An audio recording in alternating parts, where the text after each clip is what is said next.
Today's story is titled Fluffy, written by G.L. Bowman. The drifter had been walking all day and he was on the lookout for a place to bed down for the night. That is easier said than done due to the fact that he likes to travel strictly by the back roads, for a reason only he really knows. He was tall, with black hair, and dark leather-like skin. He certainly looked the part of someone who spends most of his life exposed to the elements. Everything he owns in a ratty old backpack that he had for years. But he's happy.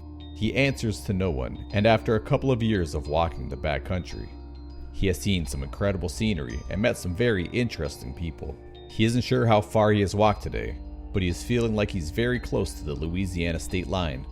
He's excited about that, because Louisiana is one state he's never been to before. Sometime tomorrow, he won't be able to say that anymore. Right now, however, as nighttime approaches, he needs to find a place to rest for a while. He likes to be off the road by dark. He's had some close calls with drivers not seeing him, even on these back roads and 2 tracks. He doubts very much he'll have a roof over his head tonight. He is too far out in the backwoods for that to happen. Best he can hope for is an old barn or something like that he can hotel in for the night.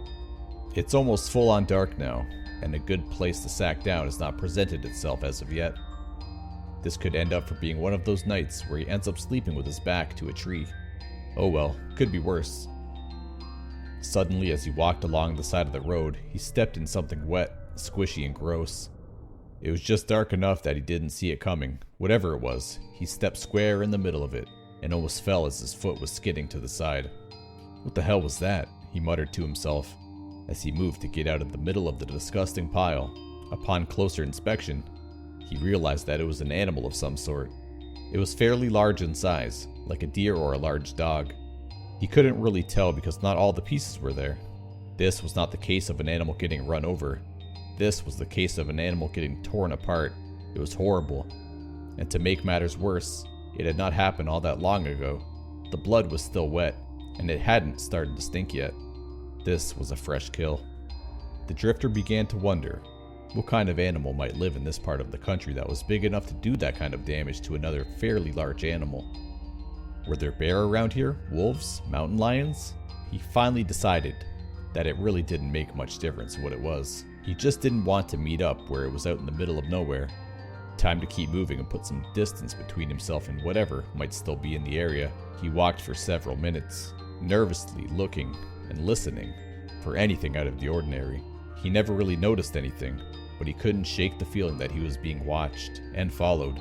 He stopped suddenly a couple of times and stood stone still, trying to catch a stray sound or movement from anything that might be out there in the woods just a few yards from the road.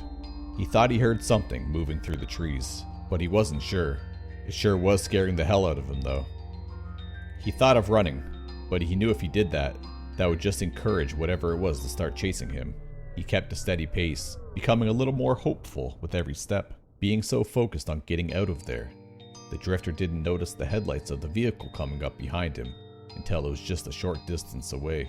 Finally, he realized he wasn't alone out here and began feeling better about his situation.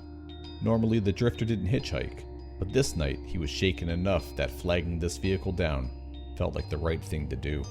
It turned out to be an old pickup truck, and it was driving very slowly down the middle of the road, and he could hear someone yelling something. A bit of his shakiness began to return.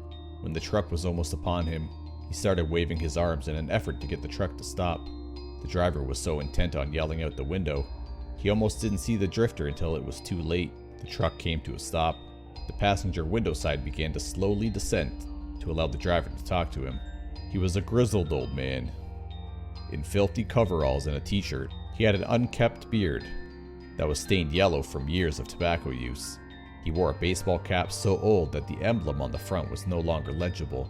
He certainly looked part of someone who lived in the backwoods of Louisiana. "What in the devil are you doing walking out in the middle of the night?" he asked. "I could just as easy run you right over, boy." The drifter leaned against the passenger door and spoke through the window. "I'm just trying to find a good place to bed down for the night, but I got a little spooked by some noises a way back." "What kind of noises?" "I've been out here for hours trying to find Fluffy, and he's nowhere to be found. He's my pet, and I'm real worried about him." "Maybe it was him you heard." "Could be," the drifter said. It sounded like something walking through the woods just off the road, Do you think it could have been Fluffy? Don't rightly know. He likes people well enough. He might have been following you. I love that animal, but he can be moody and downright cranky. That's why I'm out here. I spent a lot of time making Fluffy his favorite supper, and for some reason, he got all uppity and wouldn't finish it. Nothing pisses me off more than that. He's real finicky about what he eats, and it takes dang near all day to get it ready for him. I'm not about to let him get away with not eating it. I got so frustrated that I gave him a good whack with my walking stick. He yelped like a sick little puppy and took off through the screen door. I had been yelling and looking for him ever since. Damn stubborn animal. The drifter thought for a moment. He remembered the dead carcass that he had stepped in, and wondered if he should tell the old man about it. Maybe the pile of blood and guts had been Fluffy, not the kind of news you want to share with a honked-off stranger on a back road in the middle of the night. He finally decided to tell the old man. If that was Fluffy, he needed to know. You know, he began, I ran across a carcass alongside the road, about a mile back or so. Looked like a fresh kill. I hope that wasn't Fluffy. Well, I kinda doubt it, said the old man. But what did it look like? It was a pretty good size, maybe like a German Shepherd or something like that. No, that wouldn't be Fluffy. He is nowhere near that size. He's much bigger. Something plowed into the drifter's side with the force of a freight train. His breath left him with a whoosh, and he found himself propelled head over heels into the road in front of the pickup. He landed on his back and lay there trying to catch his breath, but there was no time. Something huge pounced on his chest and began raking at his body with powerful slashes. The drifter's clothing offered little resistance to the razor-sharp claws. He could feel something panting in his face. His breath was hot, and it was dripping with some rancid drool that fell all over the drifter's head and neck. For just a brief moment, he entertained thoughts of being able to escape, but the weight of the beast, as well as the ferocity of his attacks, was too much. The last thought to pass through his mind was the horrible realization that he was being eaten alive. The old man slowly stepped out of the pickup, walked towards the beast in the front of the truck. The lights on the truck illuminated the bloodbath that was occurring in the road. The beast was huge.